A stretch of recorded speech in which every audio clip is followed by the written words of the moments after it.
สบายดีกันแล้วกันเด้อข้าพเจ้าชื่อเติ้นไซสุพัฒน์เนาะเจ้าของผลงานเพลงกลับมาซะเด้อก่อนอื่นมื้อนี้นะที่มันลงไทยคลิปเบิงเพื่อที่นำเอามาลงใส่ YouTube เนาะแล้วก็สิมาร้องเพลงให้ฟังอีกเป็นผลงานเพลงที่แต่งมาเองเนาะแล้วก็มื้อนี้สิร้องสดบ่มีเสียงกีตาร์ทั้งสิ้นเป็นจังไดก็ฝากเลยเด้อ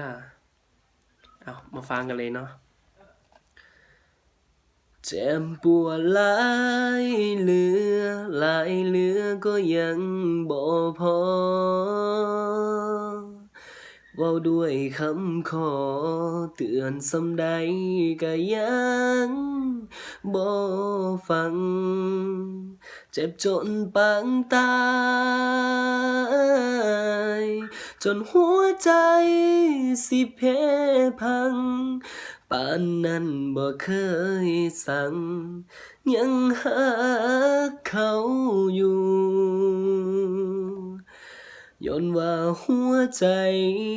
มันดื้อดันบ่เคยสิหลับสิจำอ้ายก็พอรู้อยู่ว่าเจ้านั้นเป็นคนหลา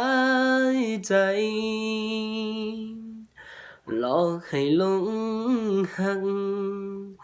เสือใจบ่หนีไปไสบัดพ้อคนใหม่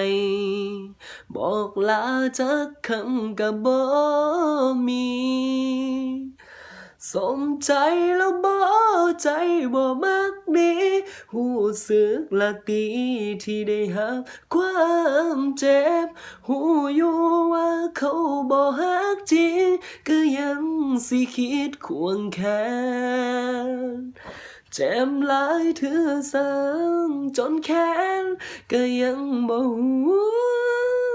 สิเข้าใจ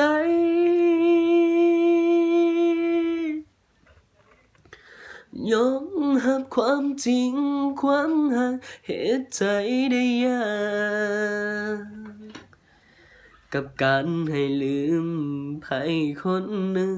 เฮาต้องใช้เวลาแต่เขาเฮ็ดเฮาเกือบตายบ่ต้องคิดสิจำให้เสียน้ำตาจังสั่งลุกขึ้นมาแล้วก็มาเริ่มต้นใหม่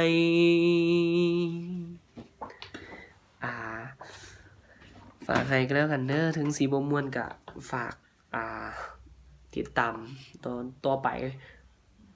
แล้วก็ติชมได้เด้อ